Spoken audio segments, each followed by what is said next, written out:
gerak dan diam. Kemudian yang kedua, dengan isyarat guru berpindah pada cara berikutnya, yaitu tauhidul asma dan tauhidul sifat. Engkau lihat dan pandang dengan penuh perasaan dan jiwa serta yakin, mantap dengan perkataan lain, cara suhudul kasab atau jauh. Tak ada yang kuasa, tak ada yang berkehendak, tak ada yang tahu, tak ada yang hidup, tak ada yang melihat, tak ada yang mendengar, dan tak ada yang berkata-kata kecuali adalah zat wajibal wujudnya Allah Subhanahu wa ta'ala. Nah, jadi musyahadah yang kedua, nah, ini pun dengan isyarat guru tadi berpindah dari tingkatan tauhidul af'al, karena kitab Darun Nafis dimulainya adalah tauhidul af'al. Kemudian dilanjut kepada musyahadah tauhid yang kedua adalah tauhidul asma. Yang ketiga adalah tauhidul sifat. Maka kita pandang pula nama yang banyak ini. Si wayang tadi beraneka ragam, macam ragam namanya. Tentunya dalam satu peti yang sama. Dalam peti tadi. Lagi di dalam peti, itulah wayang sudah keluar macam-macam namanya. Nah, lagi di dalam peti, maksudnya hanya bahan dasarnya itu Nur Muhammad saja, maka Nur Muhammad saja namanya. Setelah dia tajalli daripada Nur Muhammad ini tadi, kenyataan daripada Allah, lalu keluarlah dari peti tadi, dari zat si Nur Muhammad ini tadi, dari Nur Muhammad, nampak keluar si wayang tadi, namanya Syahriah, namanya Janiansyah, dan lain sebagainya. Banyak beraneka ragam nama, yang kesemua nama tadi adalah dalam satu peti, adalah dalam satu asal, yaitu Nur Muhammad. Nah, kesemuanya tadi, dan Nur Muhammad itu berasal daripada Allah Subhanahu wa ta'ala. Karena nama ini pun adalah titipan daripada Allah, pemberian Allah. Nah, jadi namamu adalah titipannya Allah Subhanahu wa ta'ala, supaya engkau lebih dekat kepadanya, supaya engkau lebih mengenalnya. Nah, namamu adalah pemberian daripada Allah Subhanahu wa ta'ala, namamu sendiri tadi. Kan wayang, adakah yang menamai dirinya sendiri? Tentu tak ada wayang menamai dirinya sendiri. Nah, walaupun wayang berganti nama, yang memberi nama tadi siapa? Tentu sang dalang juga, walaupun dia berganti nama. Nama kecil, nama dewasa, nama tua. Yang memberi nama siapa? Ya, sang dalang itu sendiri tadi. Kemudian berlanjut kepada tahap yang ketiga, yaitu musyahadah tauhidul af'al. Keesaan sifat-sifatnya Allah Subhanahu wa ta'ala. Di mana sifat-sifat yang kita kenal tadi? Nah, di antaranya wujud dan lainnya. Nah, di antaranya adalah kudrat atau kuasanya. Maka si wayang tadi, si diri tadi, tiadalah mempunyai kuasa apa-apa, diberi kuasa oleh Allah. Maka kuasalah dia berdiri, kuasalah dia berjalan, kuasalah dia duduk, kuasalah dia berbuat segala sesuatu karena diberi kuasa. Mana asalnya kita kuasa? Artinya bukan kita meniadakan diri kita ini tidak kuasa, tidak. Tetapi kekuasaan diri kita ini adalah mutlak titipan Allah. Artinya dititipi oleh Allah Subhanahu wa ta'ala. Nama pun pemberian Allah. Wujud batang tubuh pun, baik dirimu secara lahir maupun batin, Ini titipan Allah juga. Mana lagi yang tidak engkau syukuri tadi? Nah, diberi kuasa lagi oleh Allah. Kuasalah diri si wayang ini tadi. Kuasa berjalan, berlenggak-lenggok di jalan di alam semesta ini. Pantaskah kita sombong tadi dengan titipan tadi? Nah, suatu saat akan diambil. Contoh kita yang sehat, kemarin katanya saya lihat sehat-sehat. Kok kenapa sekarang stroke? Nah, macam-macam kan keadaan Tuhan membolak-balikkan. Sebentar saja dia mengambil. Jadi sadarlah kita supaya kita tidak terkejut suatu saat sifatnya diambil. Kita bisa sakit, bisa lemah si wayang ini tadi. Nah, itu artinya supaya kita sadar akan diri kita bahwa kita akan mengalami kematian atau yang namanya fana tadi. Artinya dari yang tiada kembali kepada tiada. Artinya manusia yang gagah, si makhluk tadi yang gagah perkasa, suatu saat dia akan lemah. Supaya dia menyadari akan Tuhannya yang maha kuasa tadi. Kalau manusia tuh tak ada berubah-ubahnya dirinya. Kuat, gagah perkasa, terus ngangkat karung 50 kilo dengan santai. Nah, sampai dia tua masih gagah perkasa. Tentunya sifat tadi adalah titipan Allah supaya menyadarkan kita bisa lemah, bisa sakit. Itulah menyatakan bahwa diri kita nih tidak kuasa, artinya cuma dititipi Allah kekuasaan sebentar. Begitu juga harta. Nah, jadi harta yang paling berharga di diri kita nih apa? Apakah uang, rumah dan lain sebagainya? Ya berharga. Tetapi yang lebih berharga adalah batang tubuhmu nih. Lahir dan batinmu mungkin lebih berharga daripada uang. Contoh engkau sakit mata, sakit telinga, susah bernapas. Tentu uang tak ada nilainya dibanding dengan dirimu tadi. Nah, jadi kuasa ini dititipi Allah kepada diri kita, dan kuasa ini pun akan kembali kepada Allah. Percaya atau tidak percaya, kuasa kita akan berkurang hari demi hari. Ini dinamakan artinya pencabutan nyawa tadi. Yang dinamakan nyawa itu 7 sifat daripada Allah yang dititipi kepada kita. Di antaranya adalah kodrat atau kuasa. Nah, jadi jangan heran kita yang hari ini gagah, sigar, bugar, besok bisa lemah, bisa stroke.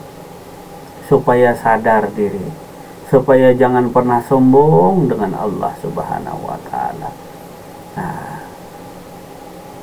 artinya semua ini makhluk ini sifatnya baharu, artinya berubah-ubah. Supaya sadar dirinya tadi. Tidak aku ciptakan jin dan manusia, melainkan untuk menyembahku tadi. Artinya engkau mengenalnya, mengenali dirimu. Kadang-kadang dengan kekuasaan tadi merasa, coba sekarang memang kita gagah, sehat kita. Bisalah kita berbuat segala sesuatu. Coba Anda bayangkan Anda sakit.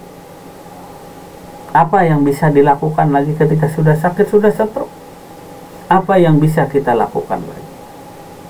Nah, ini stroke saja. Nah, belum lagi yang lainnya. Apa yang bisa kita lakukan? Manakah kesombongan, keangkuhan diri kita? Contoh stroke saja.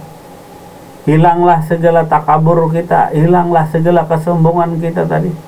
Sudah tak kuasa lagi yang suka mukul orang. Nah, sudah tak bisa lagi kuasa dirinya untuk melangkahkan kaki. Nah, jangankan mukul, digigit nyamuk aja tidak bisa melawan. Nah, di mana kesombongan, keangkuhan diri kita tadi? Nah, tak sadarkah diri kita, tak tahukah diri kita tadi bahwa kuasa ini adalah titipannya Allah. Kemudian kehendak. Nah, kehendak itu dinamakan iradat. Kehendak itu pun adalah menjadi nyawa bagi diri si manusia. Dengan kehendak tadi, Jadi bila masih ada kehendak mau makan, katanya mau minum, ini orang masih belum meninggal dunia. Artinya nyawanya masih ada. Bila sudah kehendak ini dicabut oleh Allah, nah, kehendak dicabut, sudah tak mau makan, tak mau minum lagi, badan sudah stroke, tak berdaya lagi, apa yang mau dikata? Manakah kerakusan ketamakan kita tadi? Yang hendak makan segala sesuatu, mana lagi ada yang mau kehendak? Karena kehendak ini titipan Allah. Dengan kehendak ini supaya kita sadar diri kita tadi. Kita gunakan kuasa dan kehendak ini di jalan Allah. Jadi selagi engkau diberi kuasa, gunakan di jalan Allah. Selagi diberi kehendak, gunakan di jalan Allah. Artinya kuasa ini pemberian Allah, gunakan di jalan Allah. Begitu juga kehendak ini tadi. Nah, ini pasti akan kita alami yang namanya kehendak dicabut. Nah, sudah tak mau lagi makan minum, setitis lagi. Nah, jadi kalau menjenguk orang sakit, itu menyadarkan kepada diri orang yang sehat. Supaya dirinya jangan lagi takabur tadi. Nah, supaya dirinya jangan riya, ujub tadi kepada Allah Subhanahu wa Ta'ala. Maka musadahkanlah bahwa yang berkehendak tadi tiada lain daripada Allah. Kita ini cuma dititipi. Begitu juga kehendak. Kemudian lagi ilmu yang kita bangga-banggakan. Baik ilmu segala sesuatu apapun di atas muka bumi ini titipan Allah. Kepandaian-kepandaian, kecerdasan-kecerdasan yang ada pada diri setiap insan atau makhluk ini titipan Allah. Jangan pernah engkau membangga-banggakan seolah-olah engkau sekolah, engkau rajin tadi, dengan itu engkau dapat. Tidak, semuanya anugerah pemberian Allah. Lain kepala, lain isinya, lain isi pengetahuannya tadi. Semuanya sudah diberikan Allah sesuai dengan keadaan kadar dirinya masing-masing. Nah, kadang-kadang kita dengan ilmu malah kita takabur, sombong dengan Allah Subhanahu wa Ta'ala. Merasa diri kita atau ilmu kita lah yang paling benar. Nah, yang paling bagus. Ilmu kita lah yang paling hebat tadi di antara manusia lainnya. Padahal ketahuilah bahwa segala ilmu apapun sekecil-kecilnya adalah miliknya Allah yang dititipkan kepada diri manusia, supaya manusia ini tahu diri, sadar diri, supaya manusia ini tahu di Tuhannya, bukan menyombongkan dirinya dengan berbagai ilmu pengetahuan yang dimiliki, ataupun merendahkan orang lain karena orang lain tidak berpengetahuan. Engkau cuma dititipi. Suatu saat ilmu ini akan dicabut oleh Allah, engkau tak tahu lagi akan segala sesuatu. Tak tahu lagi, nah, ilmu dicabut oleh Allah, tak tahu lagi engkau akan sesuatu. Inikah kesombongan tadi yang ada pada diri manusia tadi? Nah, ilmu tadi hanya titipan. Ilmu tadi bukan tujuan. Tujuanmu adalah lillahi ta'ala. Tujuanmu hanya kepada Allah, bukan ilmu yang dituju. Nah, tujuanmu hanya kepada Allah. Pala ini terbentur, kita ini pintar, cerdas. Seolah-olah dengan kecerdasan ilmu yang didapat tadi, nah, kita sombong dengan Allah. Artinya tidak menyadari bahwa ilmu ini hanya titipan, hanya milik Allah. Maka dari itu ketahuilah wahai insan tadi, wahai diri kita ini, bahwa ilmu ini adalah sifatnya Allah. Tiada yang tahu akan segala sesuatu kecuali Allah jua nang tahu. Nah, kita ini hanya dititipi, hanya diberi sedikit ilmu daripada Allah. Itu pun bukan main kita sombongnya dengan orang lain, bukan main kita bangganya tadi. Maka dari itu perlunya tauhidul sifat tadi, di mana meluntur sifat-sifat keegoan daripada diri manusia tadi, supaya jangan sombong. Hendaklah dengan ilmu tadi engkau tahu bahwa pemilik ilmu ini adalah Allah. Yang tahu akan sesuatu di diri ini tentu adalah Allah. Yang berkehendak tadi tiada lain daripada sifatnya Allah. Yang kuasa tadi tentu tak lain daripada kuasanya Allah Subhanahu wa ta'ala. Supaya jangan terkejut bila diambil kuasa. Yang gagah perkasa nanti dia akan mengalami lemah. Orang tua dulu ngajarkan diri kita, khususnya di Kalimantan, kalau mau mengaji gagah ajar orang. Orang Banjar dulu, Bang. Jadi ada guru kita tadi yang gagah perkasa, dia zaman Belanda dulu. Kalau dia berkelahi mungkin tak menggunakan senjata lagi, cuma ditangkap, dilempar gini. Manusia cuma dilempar. Kayak lempar barang yang ringan. Tetapi ketahuilah katanya tadi, orang yang mau kuat yang demikian dia akan lemah. Artinya tiada yang abadi kepada diri makhluk ini. Tiada yang kekal tadi, kecuali semuanya datang daripada Allah. Janganlah mencari selain daripada Allah tadi. Kemudian hayat. Hayat inilah yang dinamakan hidup. Kemudian melihat. Melihat. Merasa melihat, pandangan kuat mata tadi. Dengan melihat engkau dapat membaca segala sesuatu, dapat mengeja huruf. Dengan melihat dan berkata-kata ini, kadang-kadang kita maulah sombong. Maka dari itulah belajar ilmu tauhid itu supaya benar-benar mengesahkan Allah, supaya benar-benar mengetahui dirimu, mengetahui asal kejadian dirimu, dan dapat mengenali dirimu sendiri tadi. Artinya mengenali segala sifat-sifat di diri ini yang dititipkan Allah Subhanahu wa ta'ala kepada diri kita, supaya diri kita sadar bahwa penglihatan, pendengaran, dan perkataan kita ini tidak lain datang daripada Allah. Jika engkau sombong suatu saat, tak menutup kemungkinan engkau tak lagi bisa menyaksikan alam semesta ini. Bagi orang yang sombong tadi tidak akan pernah bisa menyaksikan Allah Subhanahu wa ta'ala. Karena kesombongannya dia tidak bisa memandang Allah. Dia tidak dapat melihat kebesaran Allah Subhanahu wa ta'ala karena kesombongannya itu sendiri. Dengan kesombongan penglihatannya, pendengarannya, seolah-olah pendengarannya, penglihatannya, dan kalamnya ini adalah miliknya, sehingga dia lupa akan Tuhannya tadi. Artinya merasa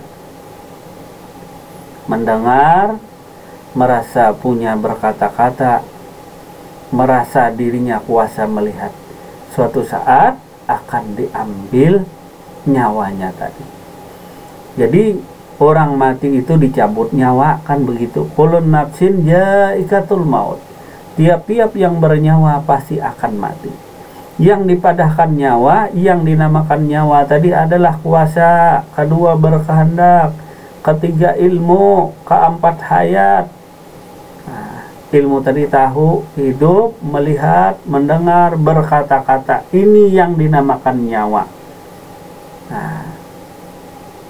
Jadi dari sekarang pun nyawa tadi dicabut, artinya yang biasa lagi muda makan terus, tak ada pantangan.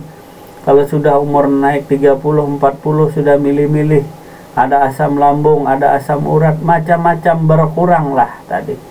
Kehendak makan, selera makan pun berkurang. Ini menyatakan bahwa diri kita akan mengalami yang namanya kematian.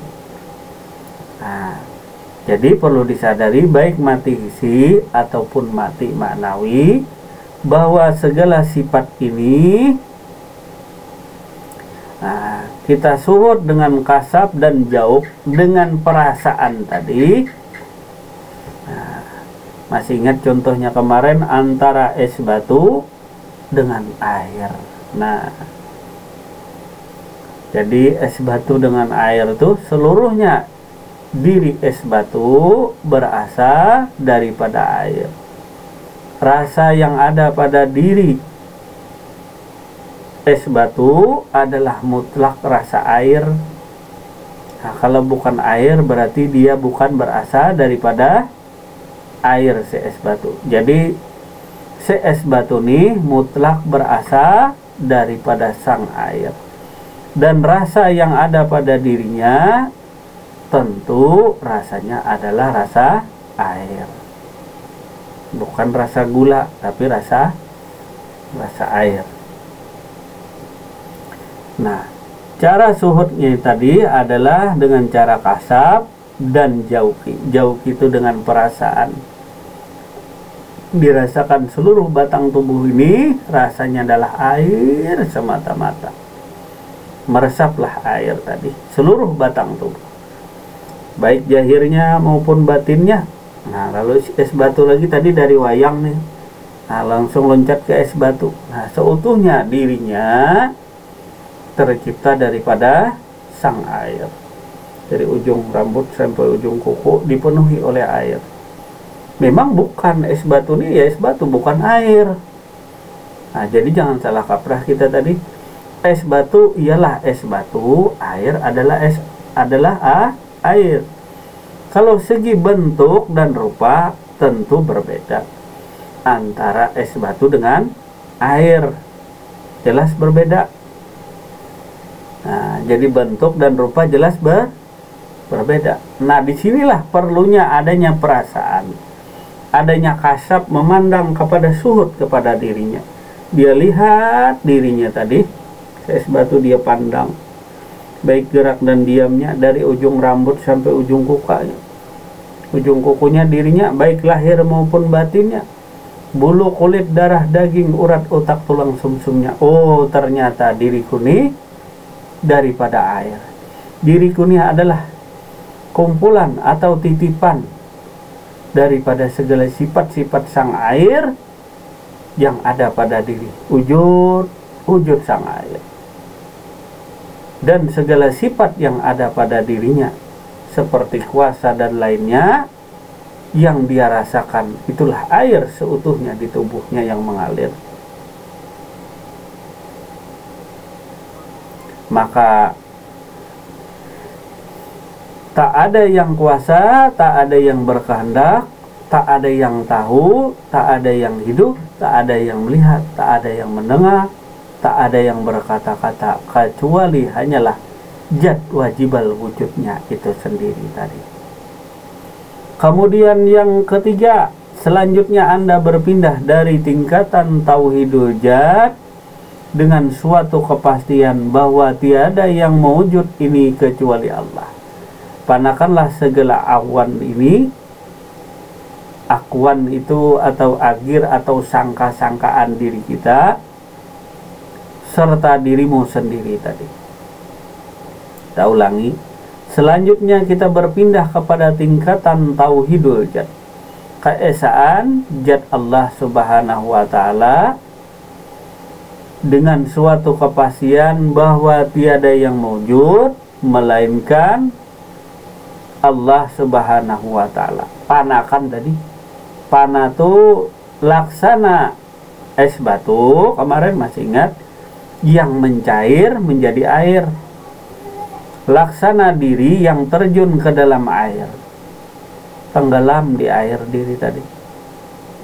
Nah, diri tadi yang tenggelam di air sehingga tidak nampak lagi di atas permukaan air. Wujud dirinya tak nampak, nama dirinya tak nampak, perbuatan dirinya tak nampak.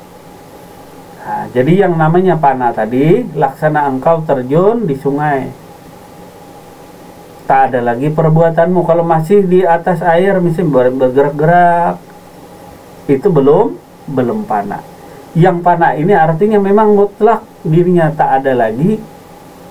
Nah, dinamakan tenggelam tadi. atau panah, laksana diri cerbur di sungai, tenggelam, maka tak ada lagi kelihatan perbuatannya, gerak diamnya, bicaranya pun tak ada lagi. Yang ada cuma air semata. Ini yang dinamakan panah. Nah, cuma ada air semata-mata. Nah, kalau masih berteriak, aku tenggelam, itu namanya bukan panah. Panah itu tak ada lagi suaranya, tak ada lagi teriakannya, tak ada lagi gerakannya, tak ada lagi dia melihat, mendengar, berkata-kata, tak ada lagi punya sifat, tak ada lagi punya nama, tak ada lagi punya perbuatan. Jadi perbuatannya sudah tak ada lagi, namanya sudah tak ada lagi, namanya cuma air saja lagi yang ada. Nah, cuma harus benar-benar musyahadah tauhid yang benar-benar berpindah ke sini. Jadi tahapannya tadi tauhidul asma. Tiada yang berbuat, pada hakikatnya hanya perbuatan Allah tadi, baru bernama. Tiada yang bernama kecuali hanya nama Allah. Tiada yang melihat, tiada yang mendengar, tiada yang berkata-kata, tiada yang hidup, tiada yang bersifat kecuali Allah. Naik ke tingkatan yang ketiga. Keempat itu tauhidul zat. Di mana tauhidul zat pada kitab Adarun Nafis ini tingkatan yang terakhir atau penutup. Selanjutnya Anda berpindah tingkatan tauhidul zat dari suatu kepastian bahwa tiada yang mewujud kecuali hanya Allah. Nah, ini hanya berlaku bagi orang yang sudah melewati tiga tahap. Jangan ikut-ikutan. Artinya langsung loncat ke tauhidul zat tidak bisa. Harus bertahap. Maka musahadahlah dulu dengan sungguh-sungguh, dengan benar. Artinya bukan dengan pembicaraan seperti kita sekarang. Artinya benar-benar. Kalau orang bertani ya benar-benar mencangkul. Jangan bicara nanam padi gini, harus dirumput dulu, harus bikin anak padi dulu, harus disemai dulu, tidak. Tetapi benar-benar terjun ke lapangan. Nah, menyemai padi, mencangkul di sawah, membersihkan rumput atau ilalangnya, memupuk, menyiram, harus hal yang demikian dilakukan. Tak bisa simsalabim, artinya cukup mendengar, duduk, iya, tidak. Artinya benar-benar bertahap. Dari suatu tingkatan ke tingkatan yang lainnya. Nah, jadi istilahnya di YouTube ini mentah. Nah, belum masak, yang memasaki dirimu sendiri tadi dari bahannya tadi.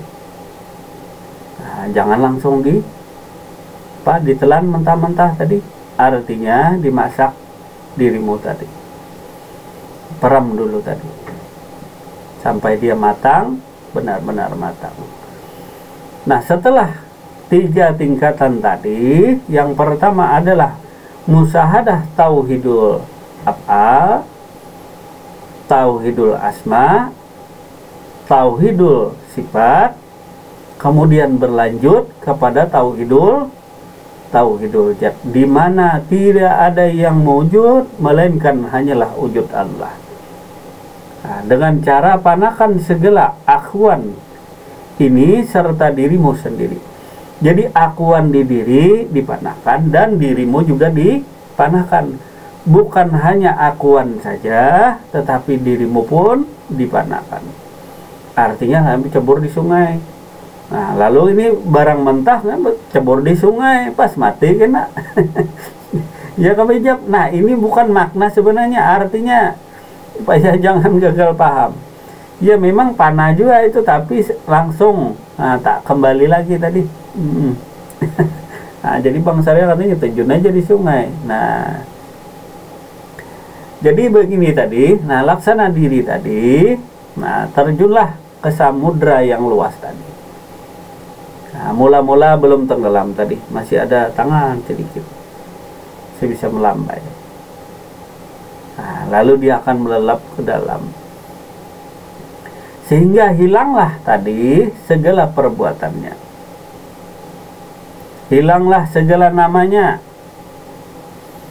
hilanglah segala sifat-sifatnya. Artinya segala yang berbuat tadi adalah Allah hilang juga. Ini makam yang terakhir tadi. Maka di sini makam tauhidul jad ini tadi tidak ada lagi segala perbuatan Allah. Asalnya kan mula-mula kita bertauhid, tauhidul af'al. Tiada yang berbuat kecuali hanya perbuatan Allah. Perbuatan makhluk hanya sebagai mazhar. Setelah makam tauhidul jad ini tadi, maka tidak ada lagi memandang bahwa semua perbuatan adalah perbuatan Allah. Tidak ada lagi, tenggelam. Tidak ada lagi pandangan perbuatan yang ada hanya perbuatan Allah. Yang memandang tadi adalah makhluk, artinya tidak mazhar tadi. Nah, keduanya pun hilang. Yang pertama tadi belajar mempanakan diri lewat musyahadah tauhidul af'al. Tiada yang berbuat kecuali perbuatan Allah, maka nampak yang ada tadi segala gerak dan diam hanyalah perbuatan Allah. Setelah tauhidul af'al ini naik ke musyahadah ini tadi, maka yang namanya perbuatan Allah pun juga fana. Nah, tiada yang bernama kecuali nama Allah pun juga fana. Nah, tiada yang bersifat melihat, mendengar, berkata-kata, hidup tadi kecuali hanyalah Allah pun fana. Hilang semuanya tadi.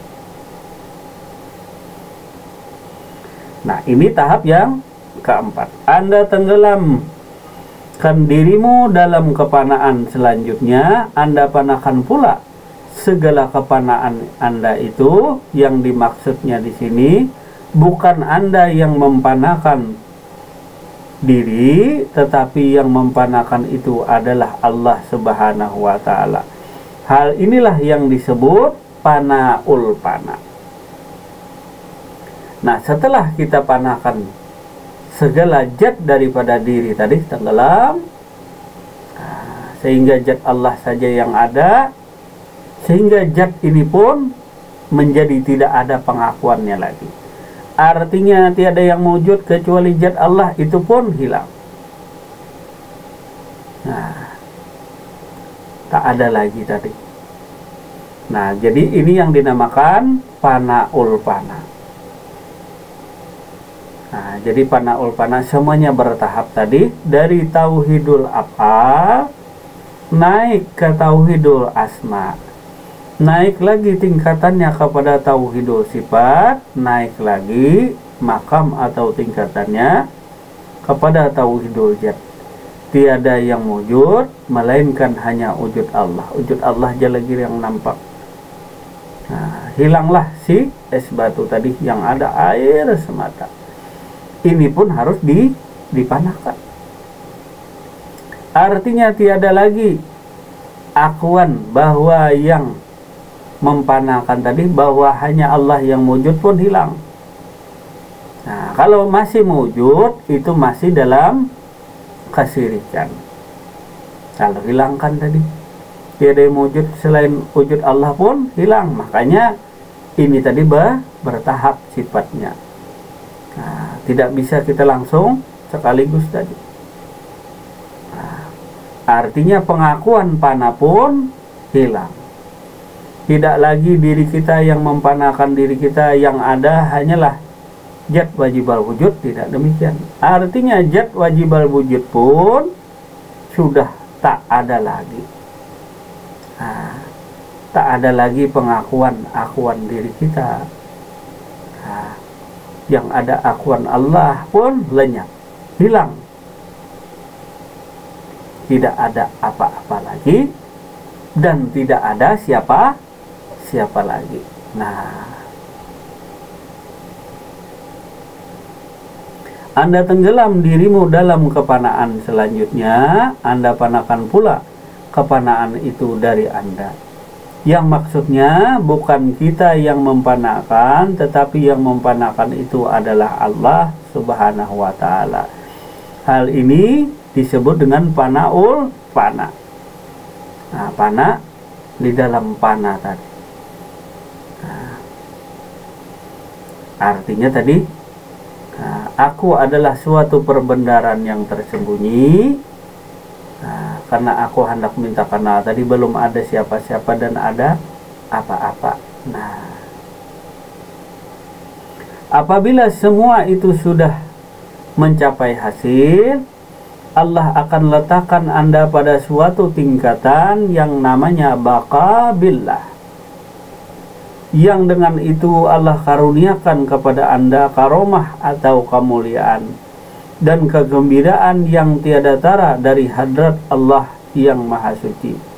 Begitu pula berarti Anda telah diangkat Allah dari lembah kehinaan dan dibebaskan olehnya daripada perhambaan dan belenggu hawa nafsu. Lalu merdekalah Anda dalam artian yang sebenarnya sebagai hamba Allah Subhanahu wa ta'ala. Semua cara-cara yang dikemukakan ini adalah cara-cara musyahadah, hal mana merupakan pula jalan yang paling dekat menuju Tuhan, serta merupakan ibadah yang paling utama atau yang paling afdal. Hadis Rasulullah Sallallahu Alaihi Wasallam, berpikir sesaat dengan musyahadah lebih baik daripada ibadah sunat 70 tahun tanpa musyahadah.